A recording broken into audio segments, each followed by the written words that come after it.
Chapter 47, The Wrong Kind of Deja Vu. Lena pulled her phone out of her back pocket. She'd just gotten home from her yoga class and got some peanut butter and celery to snack on. A little spike of excitement shot through her when she saw that she'd gotten a text from Ransom. It read, "Sorry Dulcetsa, I've got to cancel our plans tonight. Work." Before she got the chance to respond, he sent another one. "I'll make it up to you tomorrow," it read, followed by a winking emoji. Lena pouted. Even though she just spent the weekend at Ransom's house, she was bummed that she wasn't going to get to see him. She looked around the room trying to figure out what she was going to do that night since she would be on her own. She couldn't even remember what she did when she got home from work before Ransom came into her life. She supposed that that was as good a time as any to go through the house again to look for Brian's stuff. Lena pulled a small cardboard box out of her spare room. She was so peeved that Brian had insisted that she go through her house again to look for his stuff, so she intentionally waited until after the weekend was over to do so. He could wait a few more days and she was busy doing better things anyway. She would have waited longer, but since Ransom canceled plans, she didn't know what else to do. She hunted down some tape and secured the bottom of the box. Why was Brian so sure that he had more stuff laying around the house? She felt like she had looked pretty thoroughly before, but just to get him off her back she would look again. Lena roamed through the house looking around half-heartedly. She wasn't even sure where to look. She hadn't ever let him into her bedroom, as often as he tried, so there wouldn't be anything in there. She went to the kitchen. Sometimes Brian brought his own utensils and cooking ingredients since he made dinner quite often. She opened the doors to the pantry and shuffled through. There was nothing of his in there. She pulled open some of the drawers. "Oh," she muttered. "I guess I missed his favorite paring knife and garlic crusher." She laid the stuff in the box, surprised that she'd found anything at all. She supposed it was possible that she had missed more. She found one of his travel mugs in the cabinet. Weird, she thought. She could have sworn that she had packed that exact cup the first time. Perhaps he had more than one. She tossed it into the box and continued. Sometimes Brian would leave his cologne or toothbrush to freshen up before dates, so she went into the guest bathroom and took a look around. She rarely went in there since she had her own personal bathroom in her room. She opened the medicine cabinet, and on the shelf right under the bandages was a bottle of his cologne. This was starting to feel a lot like déjà vu, she thought. The coffee cup, the cologne, she thought she'd already sent these things back to him. A strange feeling settled in the pit of her stomach. She left the bathroom with the black cologne bottle in her hand and a crease between her brows. She laid it in the box and looked at the assortment of Brian's things. She remembered packing only a few items in the last box she mailed him, and half of that stuff was stuff that was in this box. It was too weird. Lena went ahead and folded the box up and carried it into the foyer to leave by the door. She wasn't sure when she wanted to make the time to take it to him. She wasn't in a rush, but she didn't want a box of his things in her house either. She set the box by the little entryway table and stared at it with her hands on her hips. She couldn't understand it. Maybe it was just déjà vu. Maybe she hadn't actually gathered those things. Maybe. Lena became distracted when she spotted a stray jacket hanging up under her jacket. She stared at it suspiciously. She definitely would have noticed that, right? She hung her jacket and purse up there every day and night when she came home from work in her yoga class. This was starting to make her feel uncomfortable. Lena left the foyer, eyeing the lock on the door to make sure that it had been latched. She was starting to feel paranoid. In her bedroom, Lena kicked off her tennis shoes and carried them over to her closet. The door was cracked open slightly. She halted in the middle of her room, her heart suddenly beginning to race. She clutched her fingers around her shoes. Had someone been in her house? She always shut her closet door. Always. With her senses heightened, she began to walk towards the door. She touched the handle and slowly pulled it open the rest of the way.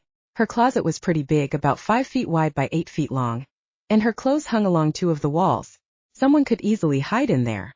She flipped the light on, flinching when she saw herself in the mirror on the far wall.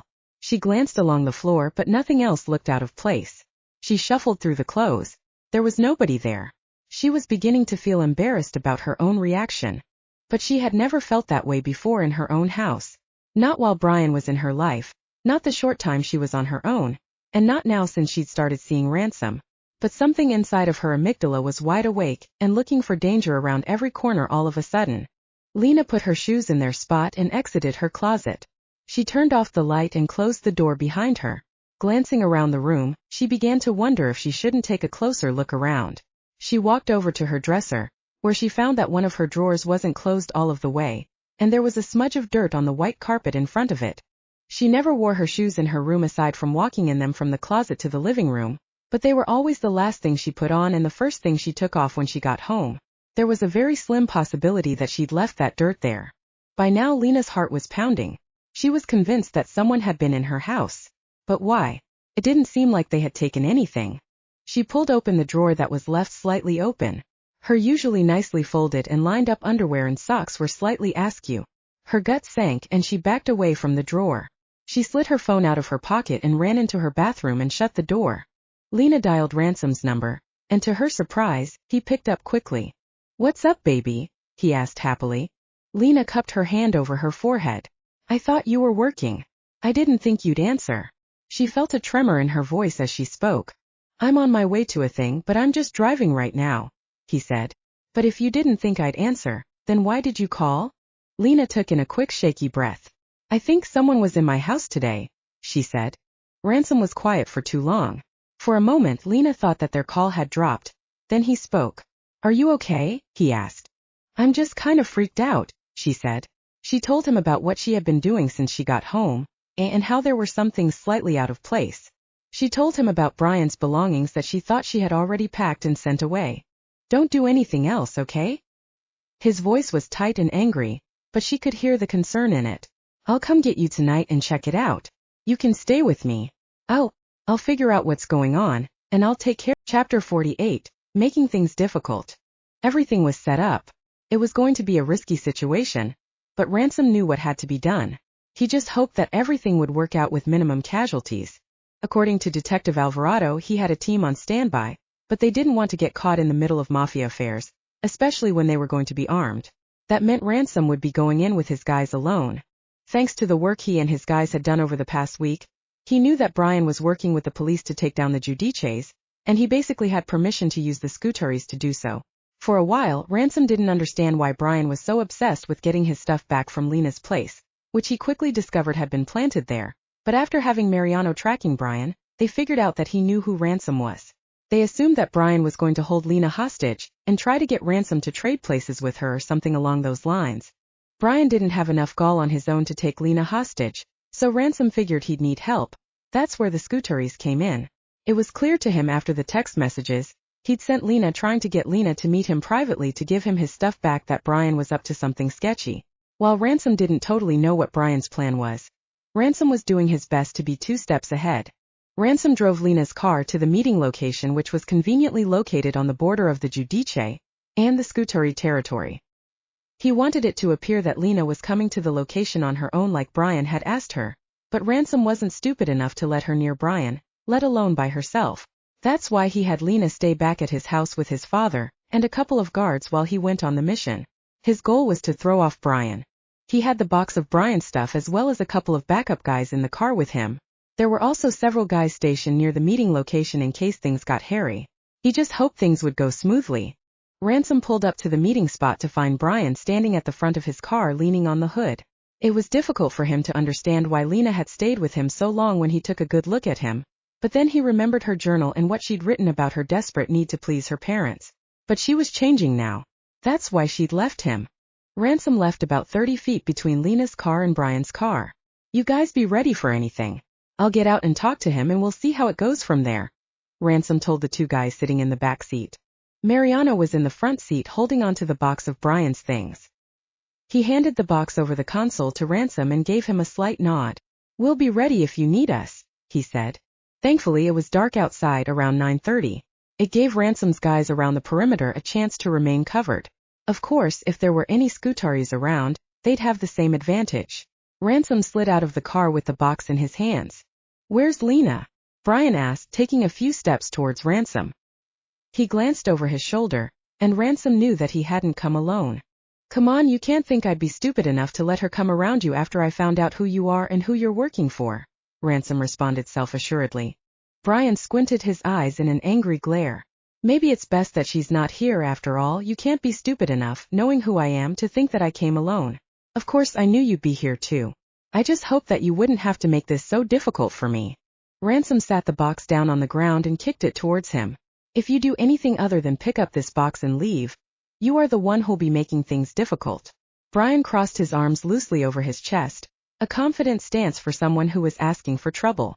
It seemed like he thought he had the upper hand. The Scutteries must have speculated that the Giudices would be there. Ransom really didn't want to fight, but he felt prepared for it. Two men got out of Brian's car when he raised his hand up and wiggled his fingers. Ransom didn't even have to gesture for his guys to come out. They knew as soon as the other guys appeared. "I guess you're choosing to make this difficult then," Ransom said. With a foul smirk, Brian said, "Shoot them." And his guys whipped out their guns and opened fire. Ransom charged at Brian, hoping that he was unarmed. He counted on his guys to have his back. Pops of bullets being shot off rang through the air, but with Ransom's guys firing back, the Scutaries were more focused on defending themselves than shooting at Ransom. Brian was a small guy, but he had a surprising amount of power behind him. As Ransom collided with him, he grunted and began to pound on Ransom's back. Ransom wrestled him to the ground. He had just enough time to pin him before one of his guys knocked Ransom to the ground and pulled out a knife. It was funny. He literally brought a knife to a gun show. Bullets were pinging off of cars and off of the ground. Ransom heard someone shout and groan when they were shot. But he had to focus on the guy in front of him. Unfortunately for him, the guy was young, probably in his early 20s, and he wasn't much bigger than Brian. Ransom took him down easily and put him in a chokehold until he passed out. He'd probably be safer lying on the ground anyways. By the time Ransom had knocked the other kid out, Brian had gotten up and ran away. Ransom spotted him ducking between two cars parked nearby. With a quick prayer, Ransom darted through the bullets whizzing by him and went after Brian. "You oughta know better than to run, wise guy." "I might be a big guy, but I'm fast," Ransom growled. He heard Brian panting, and when he rounded the corner, he was sitting up against the grill of the car holding onto his arm. Apparently in his hurry to run he'd been shot. He looked at Ransom with wide, fearful eyes. Ransom chuckled and crouched down next to him. "Guess you weren't cut out for this after all," he said, grabbing him by the shirt collar. Brian scowled at him and tried to pull away. "What are you gonna do? Kill me?" "Nah," Ransom replied nonchalantly. "I'm gonna do you one better." He slammed Brian into the grill of the car. He didn't want to beat him too bad, but he gave him a few solid punches and probably broke a couple of fingers when he stomped on his hands. Ransom didn't like to get violent, but sometimes people had to learn their lessons the hard way. The shooting stopped soon after it started. Ransom assumed that the Scutaries hadn't been prepared for half of the Giudice family to appear. He untied Brian's dress shoes and took out the laces to use as cuffs. He grabbed him by the arm and pulled out his phone to dial Mariano. Mariano answered after a couple of rings. "Hey boss, you oughta get over here." "Ben's down. There's a lot of blood. He don't have much time. I think there's another one down too." Ransom hung up and grabbed Brian by the arm. "I was about to take you for a ride, but I think I'll let my guys babysit you for a minute," he said to him. Ransom gritted his teeth. If someone was down and bleeding out, then that meant they were a goner. He was already told the police weren't going to report to the area. Brian and the Scutaries were going to have to pay for the loss of his guys. Chapter 49. I'll stay. Lena sat up in Ricardo's office waiting anxiously for Ransom to return home. She didn't want him to go without her to meet Brian, but he had told her that he didn't want her to get involved with the Scutari mafia. Being involved with the Giudices was bad enough. "I know it's nerve-wracking, Lena, but try to stay calm. Ransom is a capable man," Ricardo said. Lena was sitting on the couch by the window, and he was sitting at his desk smoking a cigar. She didn't care for the smell, but it was more bearable than cigarette smoke. Ricardo swiveled around in his chair to face her. He let out a puff from his cigar and gave Lena a kind smile. "Why don't we chat and get your mind off of that business downtown? It doesn't do any good stewing about," he said. He glanced up at the clock. It was 10:27. Ransom had already been gone for an hour and a half. "My boy will be back soon." Lena shifted on the couch. "I hope so. And I hope he's okay," she said quietly. Ricardo nodded. "You really like him, huh?" It felt as if Lena's heart could crumble apart at any moment thinking about how Ransom was out on the streets expecting the worst from Brian and the Scutaries. It was a shock for her to have learned that Brian was involved with them. The entire time they were together he had a secret agreement going on with them. He was helping them traffic drugs. The last week was just full of so many things to wrap her mind around. "I do like him a lot. Like the most," she said, feeling like she was either about to laugh or cry. It was amazing how she'd gotten locked into life with him by chance, and that she'd fallen for him so quickly despite the kind of world she lived in. The truth was that he'd become the most important thing to her, and now that his life was potentially on the line, she was beginning to realize that fully. It was beautiful. but it was painful to realize just how much she cared about him while he was away doing something dangerous. I can tell he really cares about you too, Ricardo said. For a long time, I thought that he just wasn't going to bring any woman home because he didn't want to suffer the same pain I did when I lost my oldest and my wife. Ransom's been trying to spare himself by keeping his distance, but then he happened upon you. And I guess he decided experiencing love with you outweighed the potential pain of losing you. It was touching to hear that coming from Ransom's father. It seemed like he knew his son pretty well, and that he had faith in him and respected him. Lena wondered why Ransom made it seem like they had a rocky relationship. Ricardo was obviously sad and spent too much of his time holed away clinging to his drinks and his cigars, but he still loved his son. I can see why Ransom wants to keep you around, Ricardo continued to say after another puff of his cigar. You're very beautiful. You are strong and independent. You've managed to charm him into using his heart again. And you're obviously very intelligent. I hope you don't mind that I did my research on you. I can't just let my son bring anyone around here. We've got to protect our family first and foremost. Lena nodded. Of course, she said. If I didn't know about everything it would be off-putting, but I understand that you're just trying to limit issues. That's right. But after Ransom talked about you and I looked into your job and your family life, I realized you'd fit in perfectly here. That's why I asked for your help with the books. Have you given that any thought? While Lena thought, she was finally starting to fit in somewhere. She had rarely felt like a part of her own family, and she never liked Brian or his family much, so to hear Ricardo say that she would fit in perfectly was comforting. And he recognized her talents too without making her feel like she needed to keep doing more and more. Her heart swelled happily. Actually, I would love to take a look at your books. I want to help you out in any way that I can. Ricardo grinned and put out his cigar. That's very nice to hear, dear, he said. But before you fully commit, I'd like to tell you that for associates and soldiers and any other helpers we may have, we like to have them swear an oath to us. Lena was already fully aware of this, thanks to the Mafia 101 talks that Ransom had shared with her. She had been thinking about talking to Ransom about an induction-type ceremony, but after they'd had their personal ritual, it didn't weigh on her as heavily. However, at that time it was just the two of them. This could be her chance to become part of the full family. It would give her the chance to show Ricardo what she was capable of, that she was trustworthy, and hopefully if she did a good job, then he would continue to bless her relationship with Ransom. I'm willing to do that, she said. Whatever I can do to secure your trust in me. Ricardo began to stand, and just as he was about to take a step towards Lena, the door to his office opened. Lena jumped up from the couch and ran past Ricardo to go to Ransom, who had just come through the door. His shirt and pants were covered in blood. It had stained his arms slightly red. Her heart began to pound furiously at the sight of him. He looked awful. Oh my God, Ransom. Are you okay? Lena said, trying to find his wounds, the cause of the bleeding. What happened? Are you? Ransom took Lena in a big bear hug and squeezed her tightly, cutting off her speech. She clung to him, not even worried that the blood was getting on her. She just wanted to make sure he was okay. Are you hurt? She squeaked out, her voice filling with tears. Ransom shook his head, loosening her and stepping back. What's all this blood then? It's not mine, he said placidly. Lena shuddered. She didn't think she wanted to know what had happened, and the words wouldn't roll off of her tongue anyway. Ransom grabbed hold of Lena's hand and began to walk her out of the office. Before they crossed the threshold to the office, he turned back to his father. We lost 2 guys. 2 more are wounded and off to get checked out. Lena gasped lightly. She looked up at Ransom. His face was stoic except for a barely noticeable crease between his eyebrows.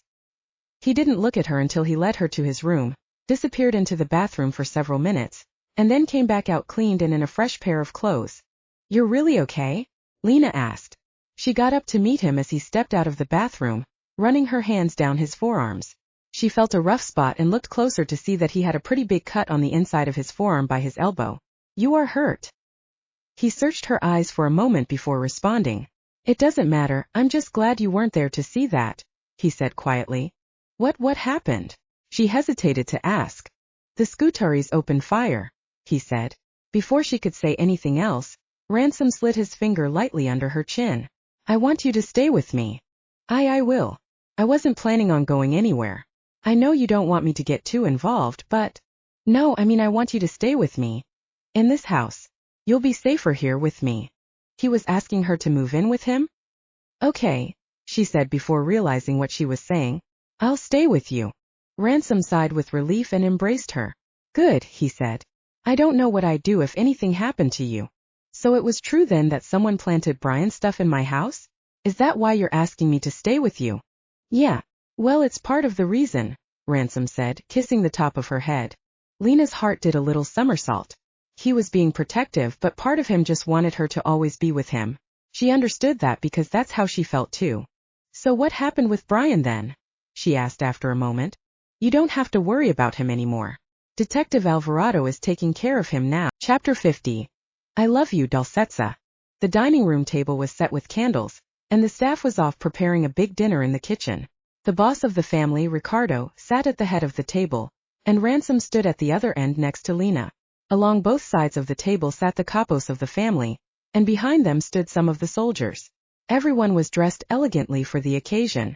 On the table before her lay a red candle, a gun, a knife, and a holy card with something scribbled in Italian on it. Ransom gingerly took Lena's hand in his. She was nervous to be sworn into this crime family, but she would do anything to stay by Ransom's side and ensure that he had someone to go to at the end of the day with any matter that lay heavy on his heart. At the head of the table, Ricardo stood and opened a thin black journal. He began to read in Italian while Ransom translated it into English. Today we gather as a family to introduce a new member. Lena has shown great potential and resolve in her time with my son, and now with my permission, and with the approval of the men sitting at this table, she will be sworn into the Giudice family, Ransom repeated in English. Lena nodded at Ricardo to signal that she was ready to move on to the next part of the induction. Ransom's hands were still and sturdy, but they were clammy, a sign that he was nervous and still not totally comfortable that she was about to be inducted into a crime family. Ricardo began speaking again, and Ransom continued to translate for him. Lena, you will hereby swear that your family, this family, comes first. From this moment forward you live a new life, one of honor and loyalty. You will disown all of the society that you have known before, and do all things in the name of your new family. You will live, and you will die by the Giudice name. Ransom's voice began to crack slightly. She tightened her hand around his and tried to get him to look her in the eyes, but all he would do was stare down at her hands. You must swear to obey the word of your father and never disrespect him or your brothers. You will hold in your lungs the secrets of your family, and if you feel you cannot, keep one bullet for yourself at all times. It was chilling to think that she was expected to give up her life over giving up any dirt on the Giudice mafia, but she did what she had to do, even though she wasn't sure she would ever be able to take her own life. It wasn't for her anyway, it was for Ransom. She wanted to protect and support him as much as he protected and supported her. I swear, Lena said. Ransom let go of Lena's hands and took a step back. According to tradition, you must light the holy card on fire and hold it in your hands until it is ash. He spoke grimly. Lena could tell that he didn't like the idea, but it wasn't like she had a choice at this point. Lena picked up the card and dipped the corner of it in the candle flame until it caught fire. She passed the burning paper from one hand to the other as it scorched her palms. The pain was bearable, but it brought tears to her eyes. Thankfully, the card burned quickly, and she dumped the ash onto the table. Now, Ransom said, holding onto Lena's wrist carefully, you will go to hell if you ever break this vow. Lena nodded once to signify that she understood. Ransom took in a shaky breath and picked up the knife. Ricardo began to speak again, and once again, Ransom translated for her. The symbol that you belong to the Giudice family is complete once you've cut your thumb and dropped a spot of blood into the ashes of your old life. For from those ashes you will be reborn as a member of the Giudice family. Lena allowed Ransom to flip over her hand. She looked up into his eyes. They were deeper and darker than she'd ever seen them before. It was obvious to her that he didn't want to do this. He pressed the tip of the knife into the outside edge of Lena's thumb. She winced at the pain, but it didn't last long. Ransom hovered her hand over the pile of ashes until a drop of blood rolled off and landed in the center. Ransom took Lena up to his room and cared for her hand. It felt similar to the time he'd bandaged her hands after she tried to break out of his basement. It was ironic really, but it left a hollow feeling in his gut. He shook his head at himself. How could he be so selfish to let her literally get inducted into his crime family? He wished that he'd been strong enough to dump her off at the police station and never look for her ever again. But it was too late for that now. In a matter of time, she'd become his, and he'd become completely hers.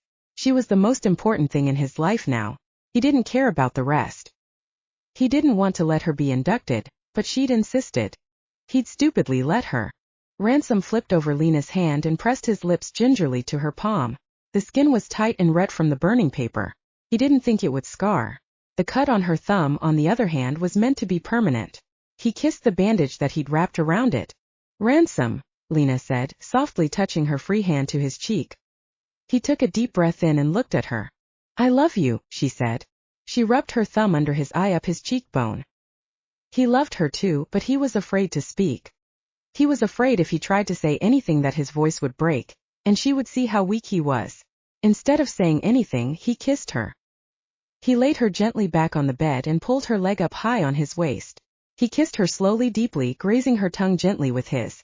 She sighed into his mouth, a sound that always made him go wild for her. But tonight he didn't want to be wild. He wanted to be careful with her and take his time.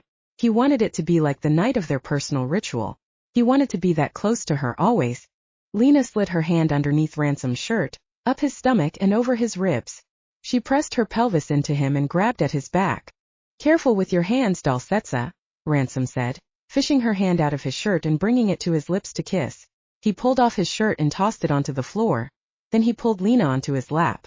The skirt of her dress was tight around her thighs, which hugged his hips. He slid the skirt up higher so she could widen her legs, and he reached around to unzip the back of her dress. She looked him in the eyes, the fire of desire turning them a hailstorm kind of green. Carefully pulling her dress over her head, Ransom eyed her body as it was revealed to him, the curves of her stomach, the small roundness of her breasts. He was aching to have her, but he made himself take his time. He picked her up by grabbing under her thighs, and he laid her back on the bed. He stood for a moment to remove his own pants and underwear before sliding next to her. She gasped lightly when he slid his fingers under the hem of her panties. She felt ready for him. By the sounds of her quick, stuttered breathing, she sounded ready for him. He peeled off her lacy panties and dropped them beside the bed. "You're taking too long," she said.